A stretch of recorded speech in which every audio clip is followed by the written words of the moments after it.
This must mean I'm disgusting. Hey, I was just watching on social media this girl doing M&Ms without me with wine glasses and a little machine that records beats. And she's layering beats with like rubber bands and shit and books and hitting objects. And then she uses wine glasses.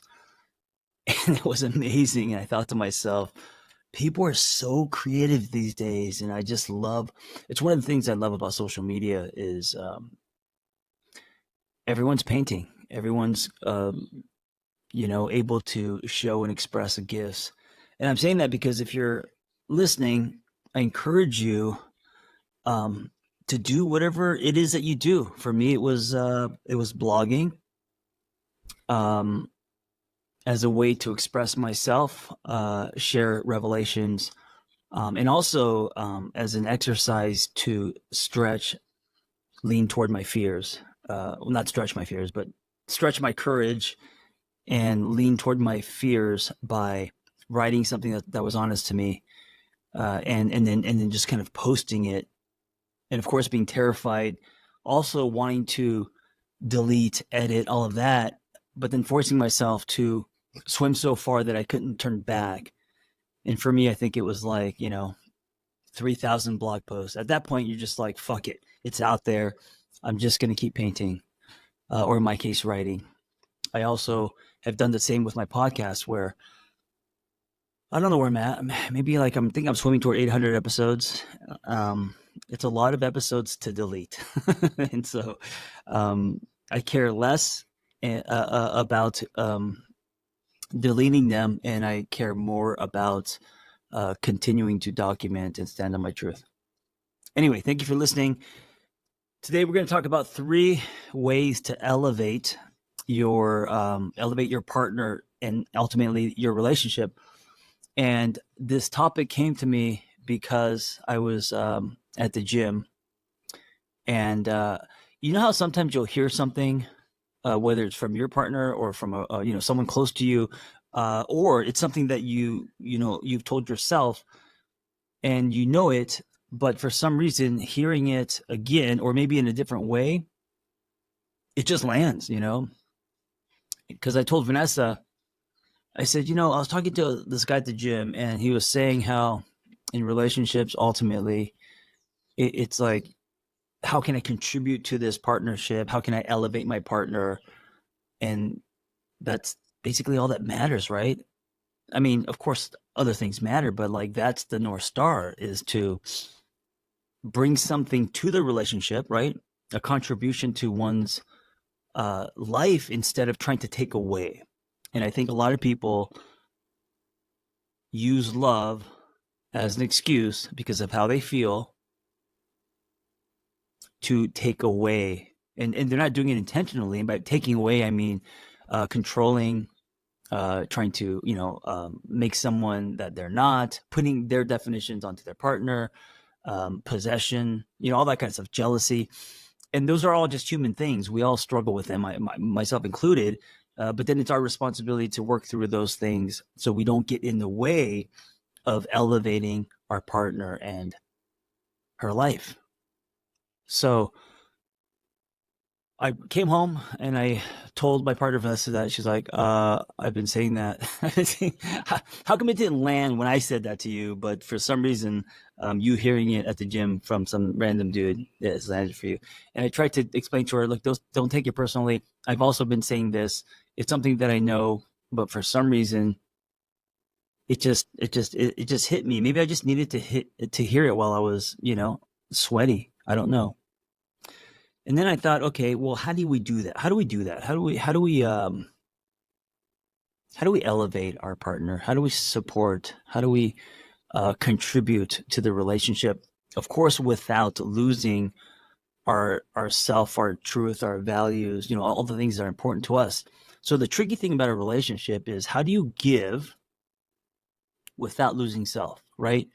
How do you love someone? How do you connect to someone else while still connected to self? And one, that's really hard to do because we don't know how to do that. We have not learned because most of us grew up giving a lot and sacrificing self, right? So we got to start pedaling the bike, you got to just start practicing it. And I think in our 20s, we do a lot of loving around people, loving at people, but not a lot of loving with people. Although, if you ask a 20-year-old, they would say, "Yes, I am, because I'm with my partner all the time, and we have sex every day, and we're inseparable, and we never fight." Well, that's not loving with your partner.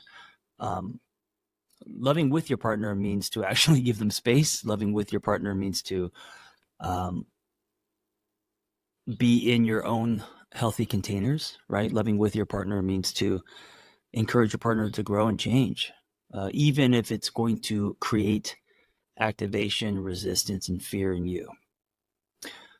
A lot of people think that loving with your partner is basically I ditch my life and give everything to this relationship, right? That's with. And I also thought that is not with. That is, I don't know what that is. That's losing yourself in someone else, right? So I don't know if that's around. I guess would that be at? If the three choices were with, around, and at, would that be at? Maybe it's loving inside your partner. I don't know. That sounds a little weird.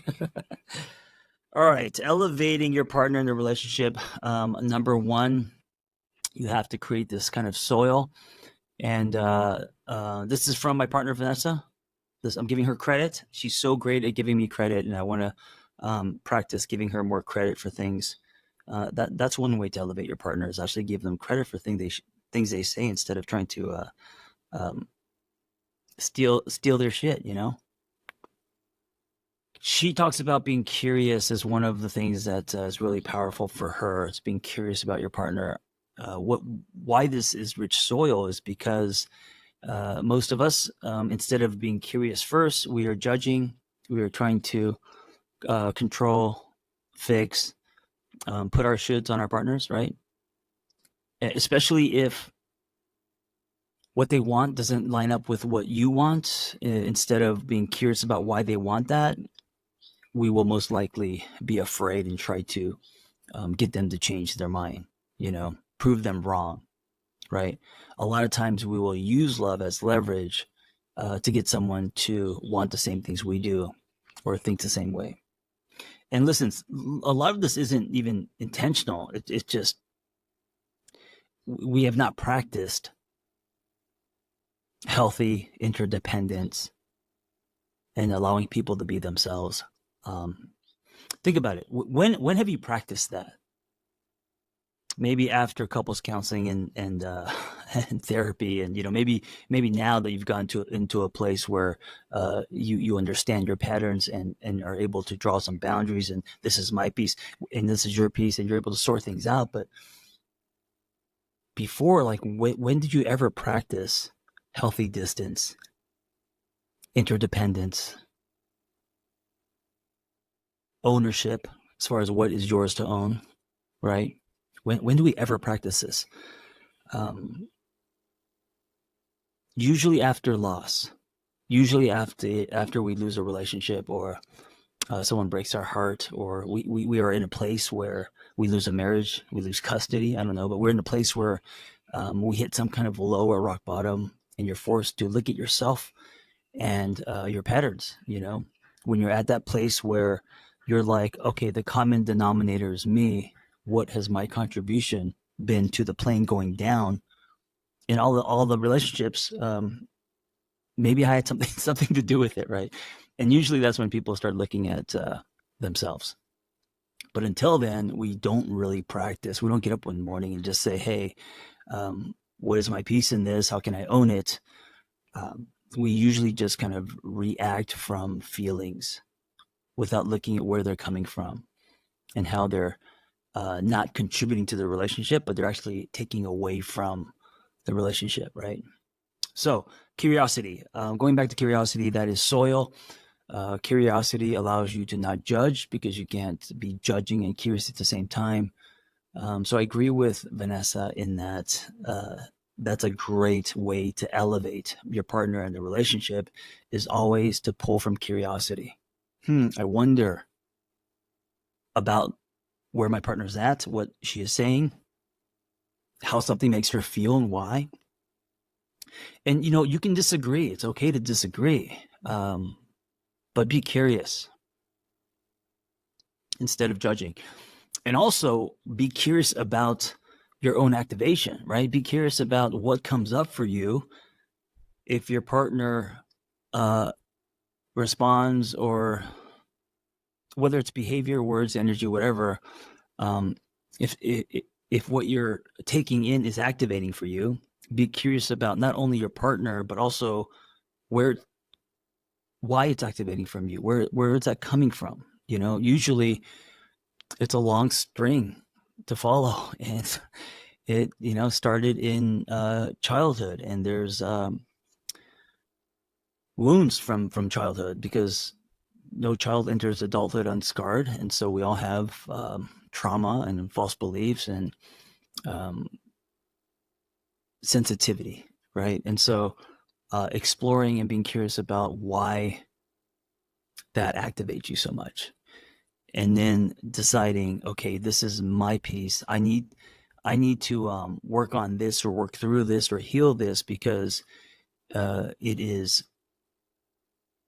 is what is reacting, not so much the adult version of me, um, the child part of me.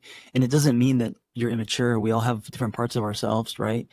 And when we're activated, we usually pull from the wounded child, right? That's like the best way to describe it, I think, is we have our adult selves, logical and wise and smart and possibly patient. And then we have the child parts of us that, when hurt, is going to throw a piece at the wall. And part of that is because the child part of you, what wasn't loved or heard or supported. And so it's always kind of reacting and raging. As I'm saying that, I'm getting sad. I'm getting sad thinking about all the younger parts of us that was not loved in a healthy way as children. Anyway, so yeah, step one would be curiosity. Curious about your partner, what they are going through, where they're at, why, and also curious about yourself, right? Number two, I would say, and by the way, there's a lot of ways to elevate your partner and relationship. These are just three that I'm coming up with, me and Vanessa. Number two is mine, and it would be to champion one story. This is really important. What I mean by one story is see the entire story of your partner, right? Don't just see, because a lot of us are just responding to what is happening in this moment, what they're saying, how they're reacting, and we're not taking into consideration their entire story, right? So even though we do know info about our partner, we always forget. We just kind of like put it on the shelf. And I think it's important to take a beat and take in their whole story. You know who they are, where they came from, how they've changed, their struggles, their weaknesses. You know them as whole people with a story, as you have a story. And so to take that in and to consider that, it's going to make you a lot more compassionate. I mean, think about this. When you hear about someone who does something terrible, like you hear about someone who bullied a kid, or robbed, I don't know, robbed a house or beat someone up. Now, if you just take the action of that, of course, there's going to be judgment, anger, and you want to possibly punish this person. But if you, and I'm not saying what they did was okay, whatever it was that they did bad. But if you then pull the curtain back and kind of like know their story, right? I work with teenagers for 5 years, and you know this if you listen to my podcast. All in trouble, have done, with whether they broke the law, they went to prison. Well, not in prison, but they're whatever, juvenile hall. Is that what it's called, juvenile hall? They just did things, right? Run away, break into stores, whatever, got into fights, all do drugs, all that kind of stuff. And you could judge them on that, or you could explore them in their stories, and you could find out what got them to that place. And every single time, they started with a rocky, unsafe environment at home, and one way to cope was to either get into drugs or do something where they were part of where doing this thing gave them membership to a community, whether that was a gang or friends or whatever. And then the pressure of those people now doing bad things and them falling into that, and then suddenly, they're in this rehab. And once you know their story, a lot of them, tons of trauma, sexual abuse, all this kind of stuff. Then you have so much more compassion. Then you're like, oh, that's why they did this thing. That's why they beat up this kid, or, stole this or whatever. It's not because they're a bad person. They were, a lot of them, reacting to their environment. They were just trying to survive. Anyway, my point in sharing that story is that your partner also has a story. Probably maybe not that story, but your partner also has a story, and so do you. And it's considering their story, right? Not only considering their story, their whole story, so you see them as people who have gone somewhere and come back, and you understand why they are the way they are, but also championing their new chapter. This is going to elevate them. So not only do I know you and where you've been, I'm also championing where you're going. Fuck, how sexy is that? Hey, cut and paste that to your conversation tonight at dinner with your partner. I'll bet you you'll get some action. Not only do I know you today and where you've been, but I am championing where you're going. You're the other thing is that someone's story is greater than them, and so you're saying that not only do I believe in you, but I'm putting you and your story above us. Does that make sense? I'm putting you and your story and what you want for yourself in this life above my needs. Many can say that, not many can execute that. That's really hard to do, is to put action behind those words. Above my needs, I want you to thrive. If you going wherever you want to go means that you can't be with me, I'm okay with it. Now, it doesn't mean that's going to happen. I'm just saying that that's what you're holding up. That's what that's the elevation, is saying that me loving you is there's no promise to it, and it's a gift, and I don't want to take it for granted. And if by me championing your story, it means that we can't be together, I would rather champion your story than be the shackle around your ankle holding you down because I'm dependent on you, or because I'm scared to be alone.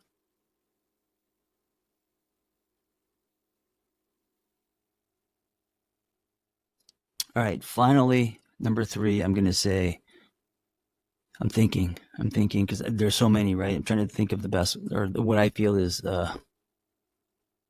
one of the pistons of an engine, right? If it was a 3-piston engine, which I don't know if it exists. The third one I'm going to say is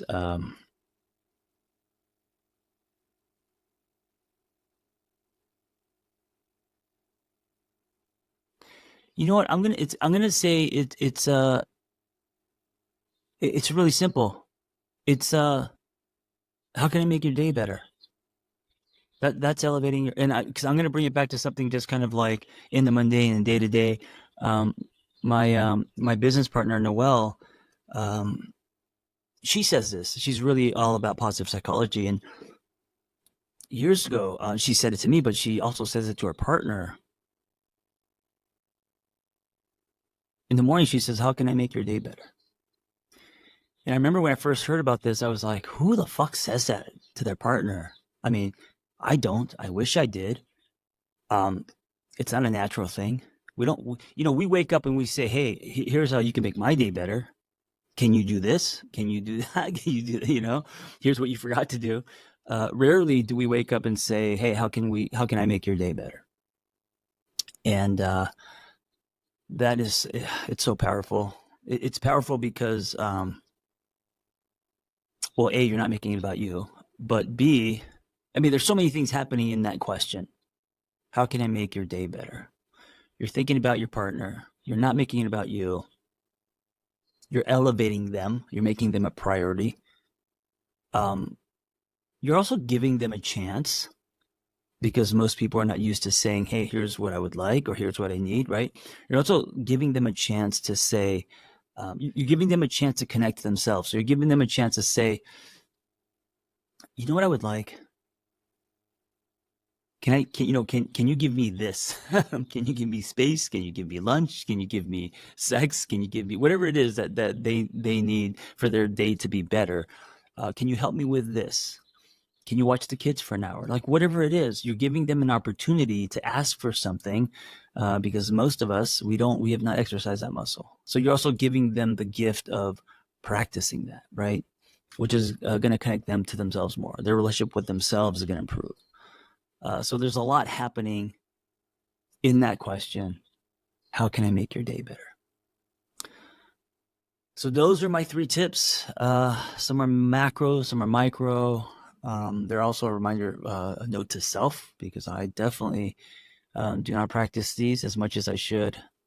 And I hope that it is important for you to first define relationships as not something that you're going to get something out of, right? I mean, of course, we want to be with someone because we're getting things out of the relationship, like company and intimacy and, date nights and, companionship.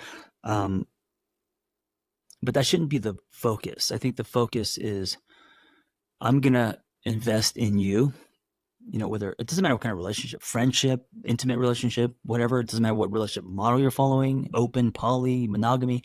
I'm going to invest in you as a person. I want the best for you. I want to elevate you and our relationship, right? And here, I just told you 3 of the ways. I'm sure there's many, many ways, but 3 of the ways I think you can start practicing that. Anyway, thank you for listening. Just some housekeeping. May 24th, I don't know when this episode's going to come out, is a special edition Miserable Fucks Retreat. If you don't know, I've been running local retreats here in California. It's one of my favorite things to do. It's like house church. I've had 33. I've had 8. 12 is around the amount. Sitting in my living room. There's something about me doing this in my house in Ottawa that just makes it very intimate and personal. And so instead of renting a resort or something, I do it in my home, our home. So 12, 15, 16 people in the living room. My chef, amazing rock star chef. By the way, I only work with people who I think are amazing. Rock star chef, making every meal from scratch, making bread from scratch, making everything from scratch. So you got her in the kitchen. You could literally see her and smell the food as we're processing. And then my coaches, all my coaches, breath work, ice, adventure, all, and of course me too. But this retreat, we're going to focus on the somatic. We're going to focus on your nervous system. And so I have one of the best coming, Sarah Baldwin, who's a somatic practitioner, and she's been on my podcast. She's also a friend, and she's going to give you tons of education. You're going to learn so much about the importance of your nervous system and also how to regulate it, how your nervous system affects your choices, your relationships, how you show up, how you tract. It's on and on. It's going to be an action-packed weekend. I hesitate to say action because we're finding peace and calming down and being grounded, but you know what I mean by action, right? It's jam-packed. So check that out at tatretreats.com, and I will see you in the woods. Thank you for listening. Be well.